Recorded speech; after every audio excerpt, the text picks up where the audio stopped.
Halo, nama saya Verona Juliun. Saya ingin membincangkan tentang definisi alam sekitar. Alam sekitar merupakan segala benda hidup dan bukan hidup yang hidup semula jadi di permukaan bumi ataupun sebahagian daripadanya. Fenomena yang diliputi oleh alam sekitar ialah unit lanskap yang berfungsi sebagai sistem semula jadi tanpa penglibatan manusia, flora dan fauna batu bata, serta fenomena semula jadi yang berlaku. Komponen yang kedua ialah sumber sejagat semula jadi, serta fenomena yang tidak mempunyai batasan tertentu seperti udara, iklim, dan lain-lain yang tidak wujud hasil daripada aktiviti manusia. Nama saya Erlima Datang, saya akan membahaskan tentang punca-punca pencemaran alam sekitar. Pencemaran alam sekitar ini berlaku disebabkan oleh pembakaran secara terbuka. Hal ini dapat dilihat melalui pembakaran pokok-pokok tua di kawasan ladang dan hutan untuk tujuan penanaman semula.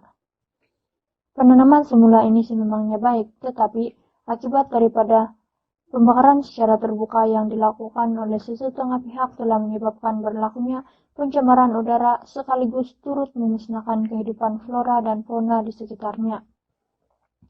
Disebabkan oleh pembakaran secara terbuka ini, suhu bumi menjadi semakin meningkat dan keadaan cuaca bumi menjadi semakin panas.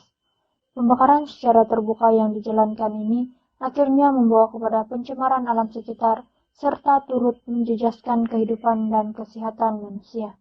Sekian, terima kasih.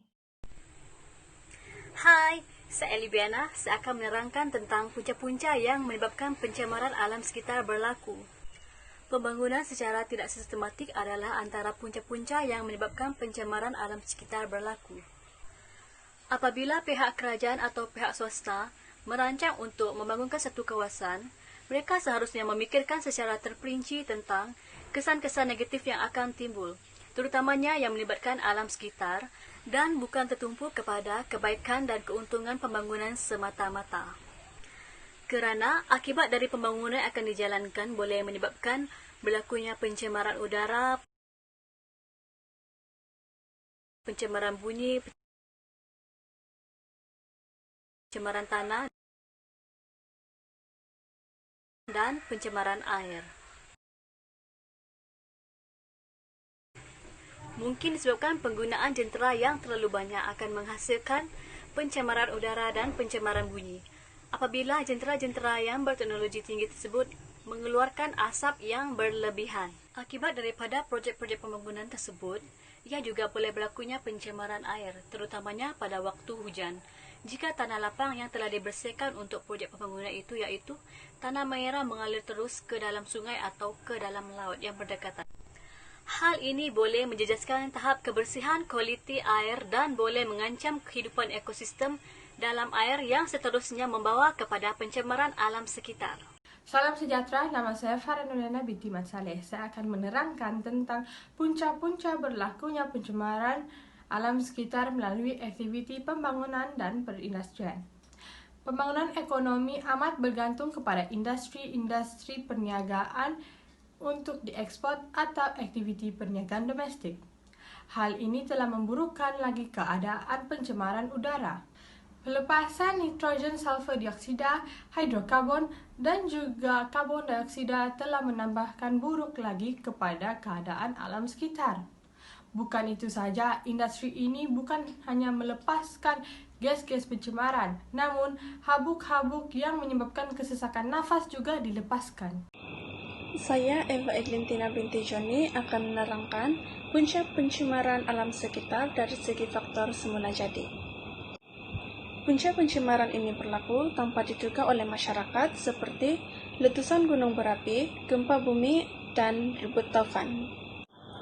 Sebagai contoh, letusan gunung berapi akan menyebabkan jerebu yang mengandungi bahan pencemar, gas dan debu terbebas ke udara dan akan menyebabkan berlakunya hujan asid dan menjejaskan kesehatan manusia seperti batuk, asma, dan menghadkan jarak penglihatan.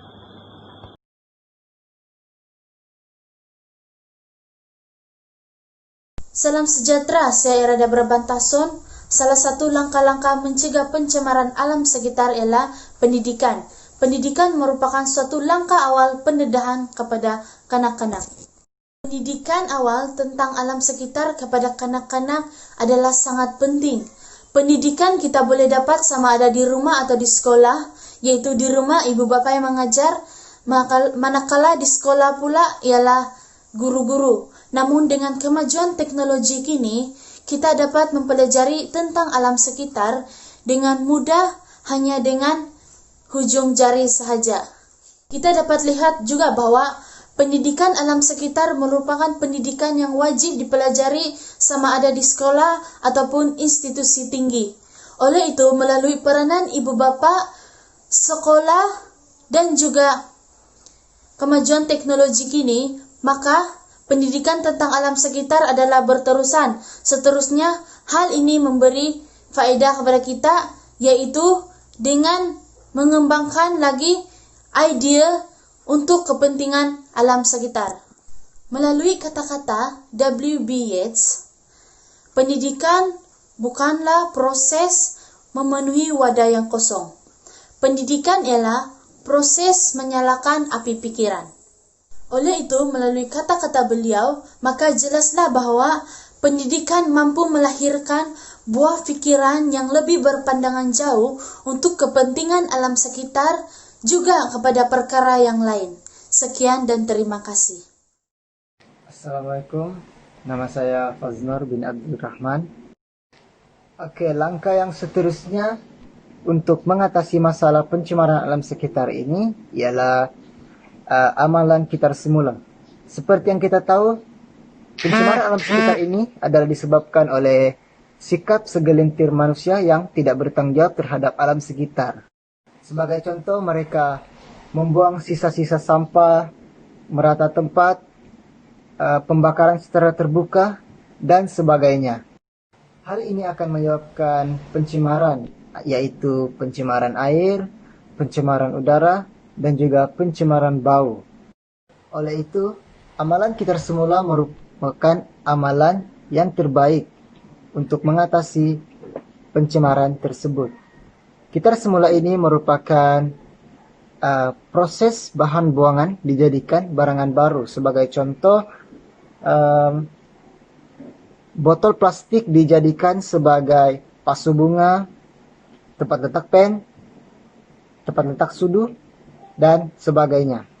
Dengan melakukan hal tersebut, pencemaran alam sekitar dapat diatasi kerana kurangnya aktiviti-aktiviti pencemaran yang dilakukan oleh manusia. Oleh hal itu, sudah terang lagi bersuluh bahwa amalan kita semula ini merupakan langkah yang proaktif, kreatif untuk mengatasi pencemaran alam sekitar. Sekian, terima kasih. Seterusnya, kerajaan perlulah menguatkuasakan undang-undang dari aspek penjagaan kebersihan persekitaran. Hal ini amat dititikberatkan untuk menjaga kebersihan alam sekitar kita. Jika kita lihat pada zaman sekarang, berapakah kilang yang mengikuti piawaian kebersihan yang telah ditetapkan? Masih banyak lagi kilang yang tidak mengikuti piawaian tersebut. Perbuangan sisa toksik ke dalam sungai dan bebasan asap ke atmosfera masih lagi tidak dapat dibendung dan masih lagi tidak terkawal. Hal ini akan menyebabkan pencemaran sungai dan hidupan akuatik akan mati. Bukan sahaja hidupan akuatik akan mati, malah manusia akan mengalami kekurangan sumber protein dan juga kekurangan air yang bersih. Maka, kerajaan perlulah menguatkuasakan lagi undang-undang untuk mengurangkan pencemaran sungai. Antara langkah lain untuk menangani pencemaran alam sekitar adalah dengan mengutamakan penggunaan bahan dan pilihan alternatif yang lebih mesra alam. Pelbagai bahan dan pilihan alternatif kini mula giat dipasarkan dan mudah didapati di kedai-kedai maupun secara maya. Pilihan alternatif ini mampu menjanjikan mutu yang menyaingi pilihan yang sedia ada. Langkah ini dikatakan amatlah wajar kerana mutu pilihan alternatif sangatlah baik, malah tidak memberi kesan buruk kepada alam sekitar. Antara contoh produk yang dipasarkan adalah plastik biodegradable untuk menggantikan plastik yang selalunya memakan masa berdekad untuk terurai sepenuhnya. Selain itu, produk berkonsepkan tenaga boleh diperbarui boleh jadikan keutamaan seperti kereta hybrid. Kerajaan juga boleh menggiatkan usaha untuk menambah projek renewable energy atau tenaga yang boleh diperbarui seperti empangan hidro daripada terus bergantung dengan tenaga yang dihasilkan oleh pembakaran fosil yang banyak membebaskan karbon ke udara yang mana menyumbang kepada pencemaran alam sekitar. Kajian untuk menambah baik bahan ganti yang lebih mesra alam juga perlu giat dijalankan untuk menambah baik. Sikit-sikit lama-lama menjadi bukit. Biar ada usaha, pasti ada hasilnya.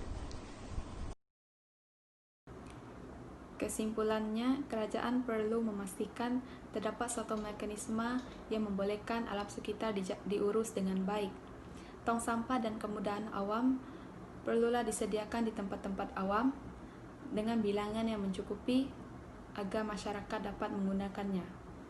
Begitu juga dengan pokok dan tanaman yang ditanam di bandar, perlu diurus dengan baik agar ia benar-benar berfungsi. Media massa amat berperanan dalam menyedarkan masyarakat tentang kepentingan pemeliharaan alam sekitar. Tetapi, penyampai mesej alam sekitar ini perlu dilaksanakan dalam bahasa yang dapat difahami oleh masyarakat berkenaan. Kerana penyampaian yang sedemikian dapat memastikan budaya dan cita rasa kebangsaan dapat dibangunkan. Itu saja daripada saya. Terima kasih.